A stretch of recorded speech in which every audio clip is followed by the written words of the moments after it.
ഇനി മലപ്പുറത്തേക്കാണ്. മലപ്പുറം അരീക്കോട് ഫുട്ബോൾ ഗ്രൗണ്ടിൽ കരിമരുന്ന് പ്രയോഗം നടത്തിയത് അനുമതിയില്ലാതെയെന്ന് പോലീസ്. സെവൻസ് ഫുട്ബോൾ സംഘാടകർക്കെതിരെ പോലീസ് കേസെടുത്തു. അപകടം നടന്ന ഫുട്ബോൾ ഗ്രൗണ്ടിൽ പോലീസ് ഇന്ന് വിശദമായ പരിശോധന നടത്തും. ഇന്നലെ രാത്രി 8:30യോടെയുണ്ടായ അപകടത്തിൽ 40ഓളം പേർക്ക് പരിക്കേറ്റിരുന്നു.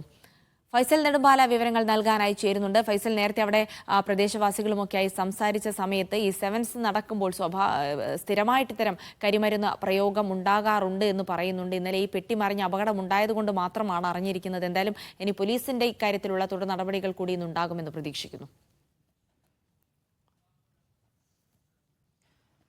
ജിൽസി, തീർച്ചയായും ജിൽസി നേരത്തെ സൂചിപ്പിച്ചതുപോലെ തന്നെ സെവൻസ് ഫുട്ബോൾ ടൂർണമെന്റിൽ അനുമതിയില്ലാതെ പടക്കം പൊട്ടിച്ചത് നിലവിൽ പോലീസ് കേസെടുത്തിട്ടുണ്ട്. എന്തായാലും അതുമായി ബന്ധപ്പെട്ട് മുന്നോട്ട് പോകാൻ തന്നെയാണ് പോലീസിന്റെ ഒരു തീരുമാനം. ഇന്നലെ ഈ ഒരു സെവൻസ് ടൂർണമെന്റ് നടക്കുമ്പോൾ 100 കണക്കിന് ആളുകളാണ് ഈ ഒരു സ്റ്റേഡിയത്തിൽ ഉണ്ടായിരുന്നത്. സ്റ്റേഡിയത്തിന്റെ മധ്യഭാഗത്ത് വെച്ച് 3 ബോക്സുകളിലായിട്ടാണ് ഇന്നലെ പടക്കം പൊട്ടിക്കുന്നത്. ആദ്യത്തെ ബോക്സ് ഒരു കുഴപ്പമില്ലാതെ നല്ല രീതിയിൽ തന്നെ പൊട്ടുകയും രണ്ടാമത്തെ പൊട്ടുന്ന സമയത്ത് ഇത് ചെറുതായിട്ടൊന്ന് മറിഞ്ഞ് ഈ പടക്കം ആളുകൾക്കിടയിലേക്ക് പോകുന്ന ഒരു സാഹചര്യമാണ് ഉണ്ടായിരുന്നത്. ഈ ആളുകളുടെ പരിഭ്രാന്തി കാരണം അങ്ങോട്ടും ഇങ്ങോട്ടും ഓടുന്നതിനിടയിലൊക്കെ പലർക്കും പരിക്ക് പറ്റുന്ന ഒരു സാഹചര്യം. 40ഓളം ആളുകൾക്കാണ് ഇന്നലെ ഈ ഒരു അപകടത്തിൽ പരിക്ക് പറ്റേണ്ടത്.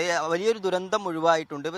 കാര്യമായ അല്ലെങ്കിൽ സാരമായ പരിക്കുകളൊന്നും തന്നെ ആർക്കും തന്നെ സംഭവിച്ചില്ല. ചെറിയ പൊള്ളലുകൾ മാത്രമാണ് ഇത്തരത്തിൽ ഈ ഒരു അപകടവുമായി ബന്ധപ്പെട്ട് ഉണ്ടായിരുന്നത്. അതിനുശേഷം ഈ ഒരു സംഭവത്തിന് ശേഷം കളി തുടർന്നു. പക്ഷേ ഈ ഒരു പടക്കം പൊട്ടിക്കുന്ന സമയത്ത് ടിക്കറ്റ് എടുത്തതിന് പുറമെ 100 കണക്കിന് ആളുകൾ ഈ സ്റ്റേഡിയത്തിനുള്ളിലേക്ക് ഇരച്ചു കയറുന്ന ഒരു സാഹചര്യം ഉണ്ടായിരുന്നു. നിയന്ത്രിക്കാനാവുന്നതിനപ്പുറത്തേക്ക് ആളുകളുടെ ഒരു ബാഹുല്യം ഉണ്ടായിരുന്നപ്പോൾ 10 മിനിറ്റ് കളി നടത്തി അവസാനം കളി നിർത്തിവെക്കുന്ന ഒരു സാഹചര്യത്തിലേക്കാണ് കടന്നത്. എന്തായാലും പോലീസ് ഇക്കാര്യത്തിൽ ചൂണ്ടിക്കാണിക്കുന്നത് വലിയൊരു സുരക്ഷാ വീഴ്ച തന്നെയാണ്. ഇത്തരത്തിൽ 100 കണക്കിന് ആളുകൾ പങ്കെടുക്കുന്ന അല്ലെങ്കിൽ ഒരു ഫുട്ബോൾ മൈതാനം, പ്രത്യേകിച്ച് അരീക്കോട് പോലെയുള്ള ഒരു സ്ഥലത്ത് ഫുട്ബോൾ സംഘടിപ്പിക്കുമ്പോൾ എന്തായാലും ഫൈനൽ മത്സരം കൂടിയാണ്. അതുകൊണ്ട് നിയന്ത്രിക്കാൻ കഴിയാത്ത വിധമുള്ള ഒരു ജനത്തിരക്ക് ഇത്തരത്തിൽ സ്റ്റേഡിയത്തിൽ ഉണ്ടാകുമ്പോൾ ഇത്തരത്തിലുള്ള പടക്കം പൊട്ടിക്കുന്ന ഒരു സാഹചര്യത്തിൽ അനുമതി എടുക്കേണ്ടത് അത്യാവശ്യമായ ഒരു ഘടകം തന്നെയാണ്. അതുകൊണ്ട് തന്നെയാണ് ഇപ്പോൾ ഈ അനുമതി ഇല്ല എന്ന് പറഞ്ഞുകൊണ്ട് പോലീസ് കേസെടുത്തിരിക്കുന്നത്. ആ ഒരു സുരക്ഷാ വീഴ്ച ഉണ്ടായതായി തന്നെയാണ് പോലീസ് ഈ ഒരു അവസരത്തിൽ പറയുന്നത്. ഇന്നെന്തായാലും പോലീസിന്റെ നേതൃത്വത്തിൽ ഈ ഒരു ഗ്രൗണ്ടിൽ